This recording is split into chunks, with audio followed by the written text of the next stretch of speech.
They thought no one was watching. Every week, more junk appeared in the paddock. Broken chairs, old electronics, rotting furniture. They were turning our peaceful neighborhood into a dumping ground. Until one morning, they woke up, and everything they threw away was sitting right back on their doorstep. And it happened again. And again. If you've ever felt powerless watching someone disrespect your home or community, stick around. This isn't just a story of petty revenge. This is about reclaiming dignity, one trash bag at a time. Smash that like button if you've ever wanted to fight back silently, and let's get into it. You know that one place in every neighborhood, the open, slightly overgrown patch of land no one really claims, but everyone respects? Ours was a paddock, a bushy, quiet pocket of green between rows of houses, full of chirping birds, rustling leaves, and memories of peaceful evening walks. I live next to it. I walk through it every day. It's a piece of calm in the chaos of suburbia. But peace, it turns out, is fragile. Old, splintered, with torn vinyl seats and cobwebs still clinging to the legs. One morning, as I was heading to work, I noticed something that made my stomach clench: a pair of broken dining chairs lying haphazardly in the paddock. I paused. That wasn't there yesterday. But maybe you put it on the curb in front of your house. It's the Aussie way. And now, it was happening regularly. Week after week, their curb would display unwanted items: garden tools, electronics, old furniture. They weren't clearing out huge furniture or mattresses. They were just lazy. And when no one picked them up, instead of taking them to the tip or shoving them in the bin, they'd sneak them into the paddock like some sick game of hide and seek. People take what they need, and the rest is picked up. They looked around, paranoid, guilty, and this time, some office junk. A cracked monitor, wires spilling out, a rusted desk lamp with a broken neck. Simple, clean, respectful. Maybe someone was in a rush. Maybe it was accidental. Maybe the chairs didn't get picked up and they panicked. Found the newly dumped office chair mud on the wheels. Spider, already weaving its web between the arms.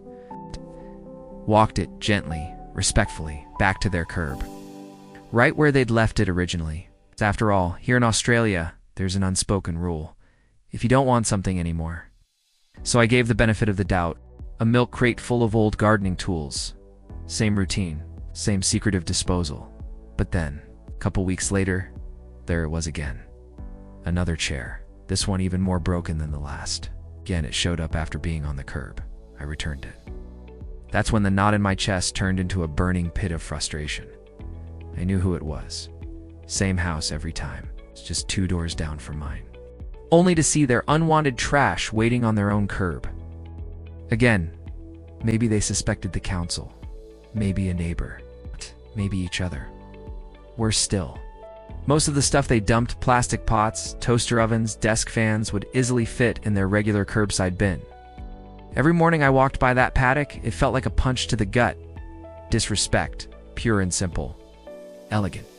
Neatly placed. Not thrown. Like a curated exhibit of shame.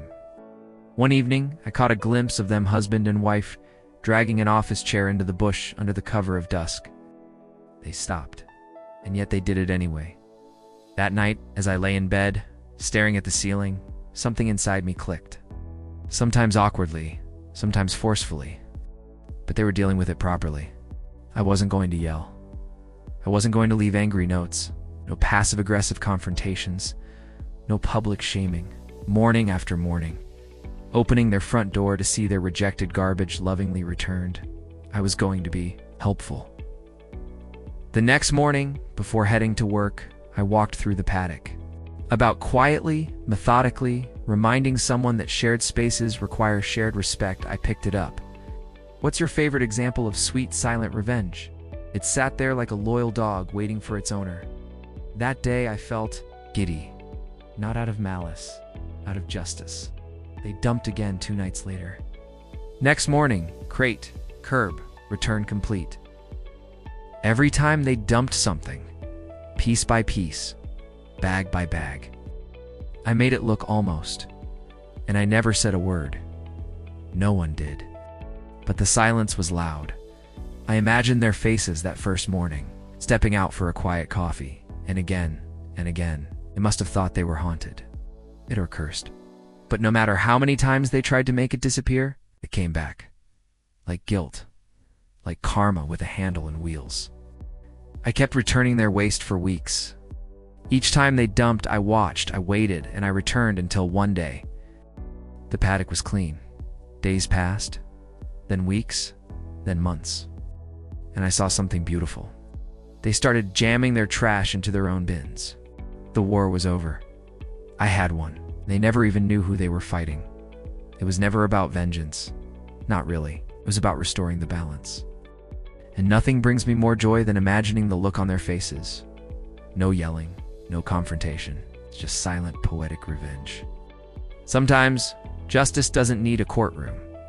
Sometimes, it just needs a little persistence and a really sturdy wheelbarrow. You don't always need to fight loud. Sometimes quiet justice makes the biggest noise. If that story gave you chills or a little bit of satisfaction, hit that like button and subscribe for more real-life tales of poetic justice. And let me know in the comments. Until next time, stay smart, stay kind, and never underestimate the power of karma, especially with neighbors watching.